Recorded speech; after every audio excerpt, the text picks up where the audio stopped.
네, 오늘 창세기 38장 말씀 함께 나누었고요. 창세기 강의 21번째 시간 유다의 믿음이라는 제목으로 하나님 말씀 함께 나누도록 하겠습니다. 네, 옆에 계신 분들 인사하시죠. 샬롬 반갑습니다. 참 잘 오셨습니다. 네, 비가 오는 이 장대의 비 속을 뚫고 오늘 수예배 가운데 나오신 여러분 진심으로 환영하고 축복합니다.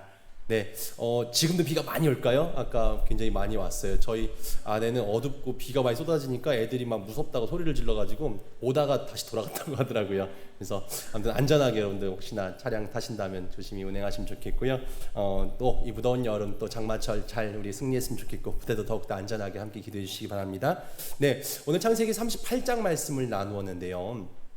우리가 지난주에 이 요셉 이야기를 시작했습니다. 창세기 37장부터 요셉의 이야기가 펼쳐집니다. 우리 12장부터 창세기는 12장부터 이제 족장에 대한 이야기로 시작된다. 그래서 총 4명의 족장들 아브라함과 이삭과 야곱 그리고 요셉은 뭐 족장은 아니었지만 어쨌든 이스라엘 민족의 대표가 되지 않습니까? 이 4명의 이제 굵직굵직한 스토리로 이야기가 쭉 진행이 되어지는데 이 37장부터 시작되는 요셉의 이야기가 50장까지 이루어지는데 이 오늘 우리가 함께 읽은 38장은 요셉 이야기는 하나도 등장하지 않습니다. 그리고 유다, 그러니까 그 요셉의 형이죠. 유다에 관련된 이야기만 등장하는데 실은 이야기가 읽으면서도 이게 무슨 스토리야. 네, 아시는 분들은 다 아시겠지만 실은 그렇게 뭐 예를 들면 저 뒤에 우리 자녀들도 있는데 이 자녀들에게 읽어주기 좀 민망한 스토리이죠. 좀 이렇게 이해하기 어려운 이야기기도 하고요. 또 지금의 어떤 현대 문명의 어떤 문화권에 이루어지는 이야기로 보기도 참 어렵죠. 그래서 참 어떻게 이해해야 될까? 왜 이 이야기 여기 삽입되었을까? 이렇게 이제 고민이 되어지는 그런 내용이기도 합니다. 왜 야곱의 12아들 중에 이 유다가 실은 유다는 우리가 알듯이 여자의 후손, 즉 예수님의 족보에 들어간 아들이 되지 않습니까? 실은 유명한 아들이면 실은 아브라함과 이삭과 야곱. 그러면 야곱의 첫째 첫째로 가든지 베냐민으로 가든지 아니면 가장 위대했던 인물이었던 요셉에게로 가든지 요셉 지파든 에브라임과 므낫세 중에 하나로 가든지 실은 그렇지 않고 왜 넷째였던 유다에게로 그 유다의 지파에서 왜 다윗이 나왔고 그 다윗 지파에서 왜 예수님이 오게 되었을까? 왜 유다가 그런 인물이 되었을까? 오늘 유다의 내용을 읽어보면 실은 그닥 훌륭해 보이지도 않는데 말이죠. 믿음, 제가 설교의 제목을 유다의 믿음이라고 했지만 믿음을 보일 만한 장면은 하나도 등장하지 않음에도 불구하고요. 네. 왜 유다가 12명의 아들 중에 왜 이런 중요한 역할을 하게 되었는가? 성경도 그거에 대한 이야기를 풀어내고 있습니다. 오늘 성경은 그것을 설명하는 거죠. 사람들은 처음에는 잘하다가 나중에 잘못되는 사람도 있고요. 처음에는 좀 엉망 같은 삶을 살다가 나중에 잘 되는 사람도 있습니다. 유다는 실은 오늘 38장 내용만 읽어보면 실은 그 삶의 모습이 좀 그렇게 긍정적이지 않고 본이 되는 모습이 아닙니다. 그런데 오늘 우리 38장만 읽었지만 이 요셉의 이야기 중간중간에 유다가 계속 등장하는데 유다는 어떻게 하나님께서 그의 인생을 이끌어 가시는가 오늘 그런 이야기를 좀 나누고자 합니다. 한때 잘못한 선택으로 말미암아 인생이 막다른 길목까지 어려움 가운데 놓여지게 되지만 그 자리에 하나님께서 어떻게 역사하시는가 그리고 그 상황에서 유다는 어떤 선택을 하는가 우리가 함께 나누고자 합니다. 유다의 인생은 마지막에 축복의 인생으로 바뀌어지게 됩니다. 그리고 아무도 감당하지 못하는 위대한 큰 역할을 감당함으로 지도자의 면모를 갖추게 되었고 결국 유다의 후손을 통해서 다윗이 또 예수님이 태어나게 되는 하나님의 도구로서 쓰임받게 되는 지파가 되어지죠. 왜 유다가 그런 축복의 자리로 올라가게 되었는가? 하나님의 은혜를 함께 나누는 시간이 되었으면 좋겠습니다. 오늘 말씀 1절 이렇게 시작합니다. 유다 인생의 첫 시작이죠. 물론 첫 시작은 아니지만 그 후로 시작됩니다. 오늘 1절 그 후는 어떤 후입니까? 37장에 어떤 사건이 있었죠? 37장에 이 야곱이 아니죠. 이 요셉을 이 이집트 상인에게 팔아버리고 우리 동생이 사랑스러운 아버지가 가장 사랑하시는 요셉이 이 맹수에게 잡혀 죽었습니다 라고 그렇게 거짓 보고하고 아버지가 슬퍼하는 장면으로 이렇게 37장이 마무리되지 않습니까? 그래서 유다와 그 형제들은 요셉을 미워했어요. 요셉이 잘난 척하고 아버지에게 정말 그렇게 이런 편애를 받고 그래서 요셉을 굉장히 미워했습니다. 요셉은 늘 아버지 편이었고 형들을 늘 고발하는 사람이었고 그래서 요셉을 상인들에게 팔아버리고 실은 그 12명의 형들 이제 베냐민 빼고 나머지 10명이 이제 이 요셉을 그렇게 이제 팔아버린 건데 그 가정이 늘 평안하지 않았습니다. 샬롬. 가정에 평화가 없는 그 요셉의 집안에서 이 형들은 이 요셉을 팔아버리죠. 그래서 이 아버지는 어떻게 합니까? 대성통곡을 합니다. 그리고 나도 같이 죽겠다 이렇게 이제 막 대성통곡을 하죠. 근데 그 모습을 본 유다는 집안 꼴이 이게 원치 않는 모습인 거죠. 이 요셉이 사라지면 아버지의 그렇게 이 사람들의 어떤 머리가 잘 안 돌아갔던 거죠. 이 총애를 받는 요셉만 사라진다면 우리도 아버지의 사랑받을 수 있을 거라 생각했지만 어찌 그렇게 되겠습니까? 오히려 가장 사랑하는 아들이 잃은 아버지는 더더욱 그 요셉만 그리워하게 되고 형들은 더욱더 돌아보지 않습니다. 그리고 그 아버지 얼굴을 볼 수가 없죠. 왜냐하면 유다는 너무나 양심의 가책을 느꼈습니다. 37장 잠깐 보시면 이 34절과 5절에 야곱이 슬퍼하는 모습이 잠깐 기록되죠. 지난주 읽었는데 자기 옷을 찢고 굵은 배로 허리를 묶고 오랫동안 그 아들을 위하여 애통하니 그 모든 자녀가 위로하되 그가 위로를 받지 아니하며 이르되 내가 슬퍼하여 스월에 올라가 아들에게로 가리라. 내가 죽겠다. 나도 따라 죽을 거야 라고 이야기했다는 거죠. 아버지는 계속 옵니다. 위로해도 듣지 않고 함께 죽을 거라고 계속 아버지가 그렇게 슬퍼하고만 있습니다. 밥도 안 먹고 이제 막 그렇게 누워있는 아버지의 모습 보면서 유다는 우리가 잘못했다. 이 괜한 짓을 벌였구나. 이 동생을 팔아버린 일, 이거 어떻게 다시 붙잡을 수도 없는 일이 이미 물 건너간 것이죠. 일이 벌어졌어요. 그래서 어떻게 동생을 종으로 팔고 또 그것을 숨기기 위해서 거짓말을 하고 아버지의 마음의 못을 받고 실은 그렇게 뭔가 해결하지 못한 채 떠났다는 겁니다. 38장 1절에 유다의 첫 출발은 그런데 이렇게 아버지를 떠난 그렇게 거짓말을 하고 동생을 팔고 난 유다의 모습이 어떻게 펼쳐지냐면 가나안 사람 이 수아의 딸을 취해 결혼하게 됩니다. 아둘람 사람 이제 그 히라와 가까이에서 거기서 가나안 사람 수아라는 자의 딸을 보고 그와 동침해서 자녀를 얻게 되었다라는 겁니다. 그래서 아들 셋을 낳게 되는데 아들의 이름들이 엘과 오난과 셀라다. 그리고 그 아들에게는 큰아들 엘에게는 다말이라는 며느리까지 얻어서 장가를 보낼 정도로 시간이 많이 흘렀습니다. 동생을 팔아버리고 그리고 그는 떠났죠. 그곳에서 그렇게 결혼을 하고 평안하게 지내는 것처럼 보여집니다.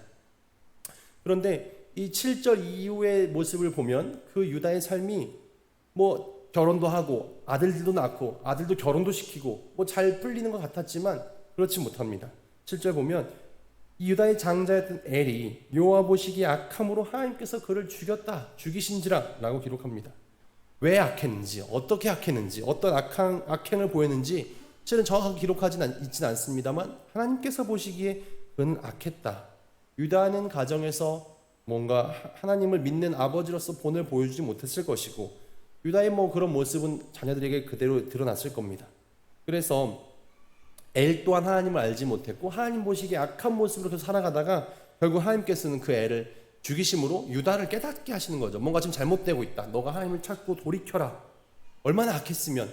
그런데 둘째 10절 보시죠. 둘째였던 이 둘째 오난도 거기서 죽습니다. 10절 그 일이 여호와 보시기에 악함으로 여호와께서 그도 죽이신. 실은 이 유다의 자녀들이 자꾸만 죽는 겁니다.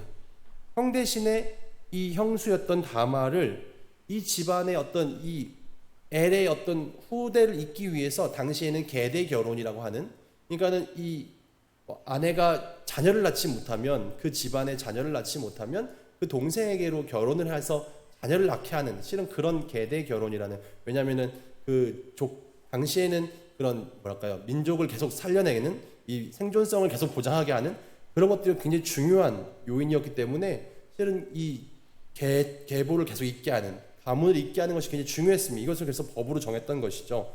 그래서 그렇게 했어야만 하는데 이 둘째가 이것을 순종하지 않습니다. 계대 결혼의 풍습을 따라 다말과 그렇게 결혼했어야 되는데 이렇게 하지 않았다. 그래서 하나님께서는 이것이 악했다. 그래서 그를 죽이시죠. 성경에는 쉽게 아들이 죽었다라고 기록하고 있지만 이 유다의 마음은 어땠을까요? 아니 아버지의 아들이 죽었을 때 그러니까 자신의 동생이었던 요셉이 실은 그렇게 팔려갔을 때 아버지의 마음을 전혀 이해하지 못했죠. 근데 자기의 아들들 첫째도 둘째도 그렇게 죽는 모습을 보면서 정말 가슴이 찢어지는 고통을 느꼈을 겁니다. 그래서 막내였던 셀라까지 잃게 될까봐 그는 생각합니다. 이 다말과 연결돼서 굉장히 문제가 생겨지는구나. 그는 잘못 생각하고 있는 거죠. 그래서 며느리였던 다말을 쫓아내버립니다. 12절에 그래서 이 며느리를 돌려보냈는데 여기서 끝난 것이 아니라 설상가상으로 자기 아내마저 죽습니다. 얼마 후에 유다의 아내 수아의 딸이 죽으니라. 네. 이 유다는 너무 큰 슬픔이 계속 엎치는 덮치기로 벌어집니다. 아들 둘이나 잃었죠. 그리고 자신의 아내도 죽었죠. 네. 유다는 아버지를 떠난 뒤 자신의 삶을 꾸려갔지만, 결혼도 하고 자식도 낳고 잘 살아보려고 했지만 축복의 삶이 아니었습니다. 자식들이 죽고 며느리는 돌려보냈고 아내도 죽었습니다. 근데 여기서 끝나는 것이 아니라 더 충격적인 일이 벌어지게 되죠. 유다는 자신마저 지키지 못하는 절망적인 상황으로 가게 되는데, 친구였던 이 아둘람 사람 히라와 함께 딥나의 양털을 깎으러 갔다가 자신의 정욕을 이기지 못하고 거기 나와 있는 어떤 창녀처럼 보이는 여인과 하룻밤을 갖게 됩니다. 하룻밤을 지내게 되죠. 유다의 무너지는 모습이 이제 하나님의 법도라든지 하나님의 자녀로서의 정체성을 잃어버린 채 그냥 가난한 사람처럼 그렇게 막 살고 있어요. 아내와 자녀와 함께 행복하게 이뤘던 그런 가정의 모습은 전혀 없습니다. 단란한 가정의 모습은 없고 창녀와 하룻밤을 보내는 그런 신세가 되어버렸는데, 그렇게 하고 와서 이 유다는 이렇게 이제 스스로도 비참한 탕자같이 자신의 인생을 출발하고 있습니다. 죄를 품고 그렇게 살아가죠. 근데 하나님의 역사는 여기서 시작이 됩니다. 하나님께서는 유다를 변화시켜 가는데 어떻게 변화시키느냐? 네, 유다는 이 창녀인 줄 알았던 그 여인이 자기 며느리였다는 사실을 알게 됩니다. 정말 너무나 큰 일이었죠. 이게 자신 스스로 너무 부끄러운 일이 된 겁니다. 이 친정에 쫓겨나간 이 다말이 임신했다는 소식을 듣고, 아니 저런 못된 며느리가 있나? 우리 자식들에게는 자녀를 얻어주지 못한 채 다른 데 가서 정말 아이를 얻었다니 이거는 있을 수 없어. 그래서 그 다말을 죽이려고 당장 잡아와서 이렇게 해야지라는 악한 마음을 품고 있었는데, 잡아놓고 보니까 사실 그 며느리가 하룻밤을 지낸 사람이 바로 자신이었던 거죠. 근데 성경에 이런 이야기가 벌어지고 있어요. 38장 26절 볼까요? 유다가 그것을 알아보고 이르되 그는 나보다 옳도다. 내가 그를 내 아들 셀라에게 주지 아니하였음이로다 하고 다시는 그를 가까이 하지 아니하였더라. 실은 다말 입장에서도 이미 이쪽 집안 사람이 되었으면 그 집안에서 역할을 해야만 합니다. 그러니까는 이 셋째였던 셀라와도 결혼해서 자녀를 낳게 하는 것이 실은 법도에 맞았어요. 근데 이 유다가 그렇게 하지 않았죠. 그냥 쫓아내버린 겁니다. 이 여인의 삶도 파괴시켜버렸던 거죠. 그래서 유다는 스스로를 돌아봅니다. 아, 내가 잘못했구나. 이 여인이 정말 오히려 우리 집안 사람이 되기 위해서 이렇게까지 애를 쓰고 있구나.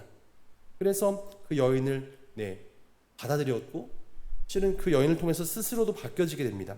오늘 유다의 모습은 여기서 정지됐고요. 그 뒤에 나타나지 않다가 42장에 다시금 등장합니다. 어떻게 등장하냐면, 이제 우린 요셉의 이야기를 알고 있습니다. 요셉은 이집트로 팔려가서 고난을 겪습니다.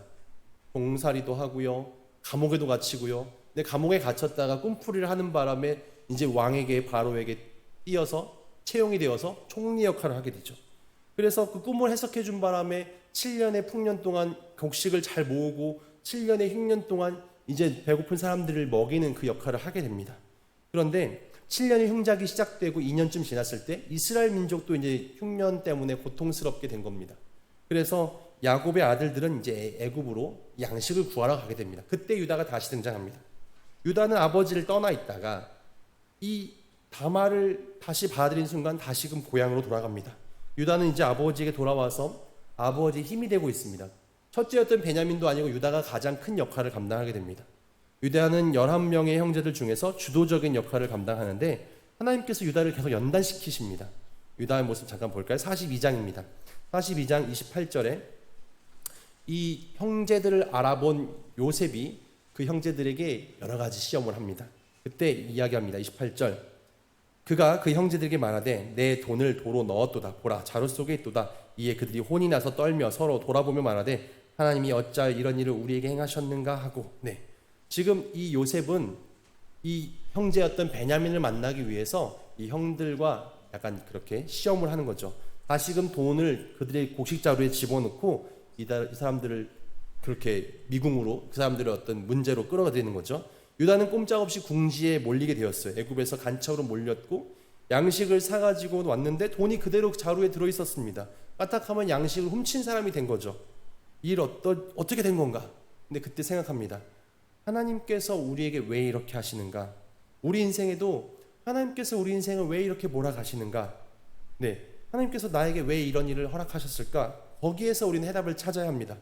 유다는 이 어려운 상황 속에서 하나님을 발견하게 됩니다. 그래서 다시금 내가 이 문제를 해결하겠습니다 라고 나서는 거죠. 두 번째 양식을 또 구하러 갑니다. 그때는 베냐민을 데려가죠. 왜냐하면 또 구하러 올 때는 베냐민을 데려오라고 했기 때문에 그렇습니다. 그런데 아버지가 이 베냐민을 너무 아끼는 겁니다. 내가 내가 사랑했던 요셉도 잃었는데 이 베냐민마저 잃을 수는 없다. 그때 유다가 설득하죠. 내가 이 동생을 무조건 데려오겠습니다. 동생을 잃는다면 제가 목숨을 걸고라도 내가 죽더라도 동생을 무조건 살려보내겠습니다. 이런 역할을 유다가 계속합니다. 그리고 요셉은 자기 친동생인 베냐민만 애굽에 남겨두고 베냐민의 곡식자루에 남겨두게 하려고 곡식자루에다 은잔을 숨겨놓죠. 그리고 이제 이 어려움을 겪게 됩니다. 이때 유다가 어떤 일을 하게 되냐면 44장 16절에 이야기합니다. 유다는 이렇게 말합니다. 우리가 내 주께 무슨 말을 하오리까? 무슨 설명을 하오리까? 어떻게 우리의 정직함을 나타내리까? 하나님이 종들의 죄악을 찾아내셨으니 우리와 이 잔이 발견된 자가 다 내 주의 노예가 되겠나이다. 유다는 이렇게 얘기합니다. 내가 예전에 우리가 동생을 팔아먹은 죄가 있습니다. 하나님께서 이것을 알고 계십니다. 그래서 우리가 지금 이렇게 고통받고 있는 겁니다. 42장 21절도 볼까요? 그들은 이렇게 서로 말합니다. 자막 한번 띄워주세요. 42장 21절에 한 번 더요. 그들이 서로 말하되 우리가 아우의 일로 말미암아 범죄하였도다. 그가 우리에게 애걸할 때에 그의 마음의 괴로움을 보고도 듣지 아니하였으므로 이 괴로움이 우리에게 임하는도다.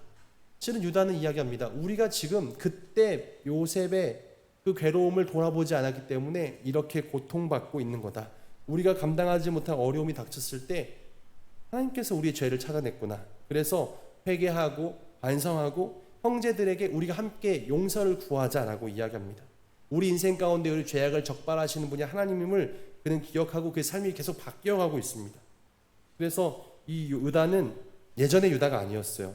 44장 17절도 보시죠. 지금 애굽의 국무총리가 된 요셉은 형제들에게 굉장히 크게 이렇게 꾸짖고 있을 때 그는 이렇게 이야기합니다. 요셉이 이르되 내가 결코 그리하지 아니하리라. 잔이 그 손에서 발견된 자만 내 종이 되고 너희는 평안히 너희 아버지께로 돌아 올라갈 것이니라. 실은 요셉은 베냐민만 남겨두고 나머지는 아버지 곁으로 다 보내려고 했습니다. 근데 유다는 이야기하죠. 우리는 그렇게 할 수 없습니다. 33절 볼까요? 청컨대 주의 종으로 그 아이를 대신하여 머물러 있어 내 주의 종이 되게 하시고 그 아이는 그의 형제들과 함께 올려 보내소서.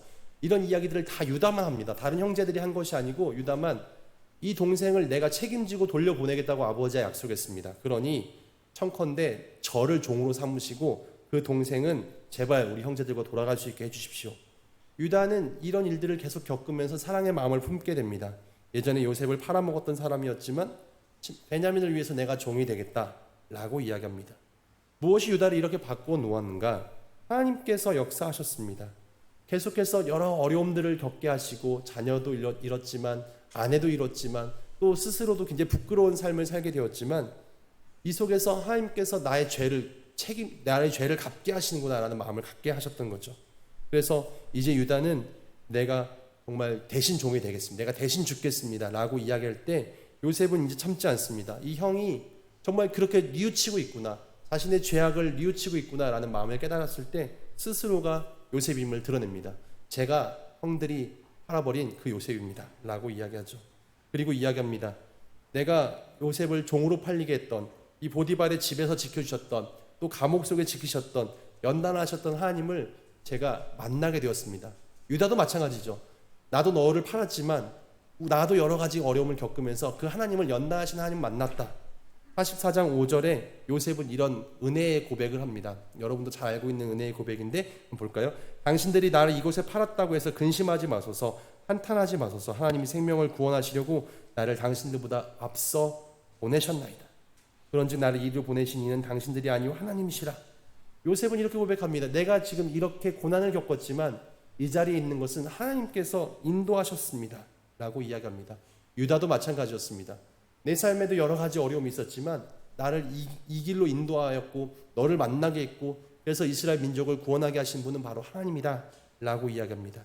우리도 마찬가지로 여러 사람들 또 여러 환경들을 통해서 여러 가지 어려움이 찾아올 수 있습니다. 그러나 그런 어려움들 통해서 우리의 죄를 적발시키시고 우리를 하나님의 사람으로 만들어 가시는 그런 하나님의 역사를 우리는 발견해야 합니다. 언제까지 그렇게 하시는가? 우리가 바뀔 때까지, 우리가 변화될 때까지 하나님께서는 그런 일을 계속해 나가십니다. 우리를 연단하시는 하나님 앞에서 우리는 하나님의 손길을 느끼고 하나님 마음에 합당한 자로 바뀌어지는 삶을 살아내야 할 것이죠.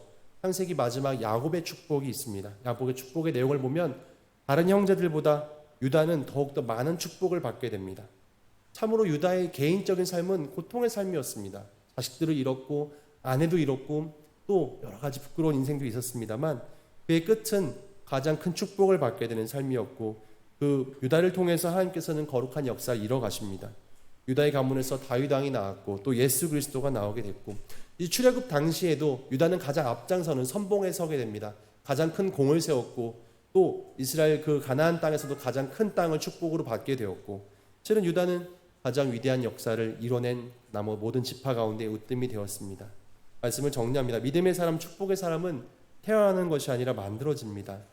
실은 죄악 가운데 있다 할지라도 우리가 그 죄악 가운데 연단하시는 깨닫게 하시는 하나님을 만나게 되었을 때 그 속에서 하나님의 손길을 경험하고 믿음을 놓치지 않고 하나님이 사람으로 변화되어진다면 유다처럼 큰 축복을 받게 되는 사람으로 바뀔 수 있습니다. 우린 연약하지만 우리 옛 모습은 정말 큰 죄악 가운데 넘어졌던 우리의 모습이었지만 때로는 절망의 자리까지도 이룰 수 있었지만 하나님께서 우리를 포기하지 않으시고 연단해 가는 과정들을 통해서 하나님의 손길을 깨닫게 하십니다. 우리가 그런 환경 속에서 하나님을 발견하고 또 하나님 일꾼으로 세워져 갔으면 참 좋겠습니다. 우리 군생활 가운데 연단의 과정들을 겪게 됩니다. 내가 원했던 것들을 얻지 못할 때도 있고 또 실패할 때도 있고 또 좌절할 때도 있습니다. 그러나 그런 속에서 하나님을 더욱더 발견하고 나에게 그 기회를 오히려 돌아가게 하심으로써 나를 더욱 성장시키기도 하시고 그런 하나님의 일꾼으로 점점점 쓰임받게 되는 우리가 되길 소망합니다. 우리의 즐거움 속에서도 하나님 역사하시고 또 기가 막힌 절망의 상황 속에서도 역사하십니다. 고통과 고난의 상황 속에서도 우리를 연단하시는 하나님의 음성을 듣고 끝까지 믿음을 지켰던 유다의 어떤 그런 모습들 또 그의 형제들의 모습들을 보면서 그리고 모든 형제들을 다스리는 복을 받았던 유다의 모습을 보면서 우리들의 삶과 가정에도 이런 은혜가 있기를 지금 당장 큰 축복의 모습이 아니다 할지라도 결국에는 하나님께서 변화시키시고 바꾸시리라 믿음을 가지고 우리 끝까지 믿음 가운데 나아가시기를 주님의 이름으로 축원드립니다. 아멘. 기도하겠습니다.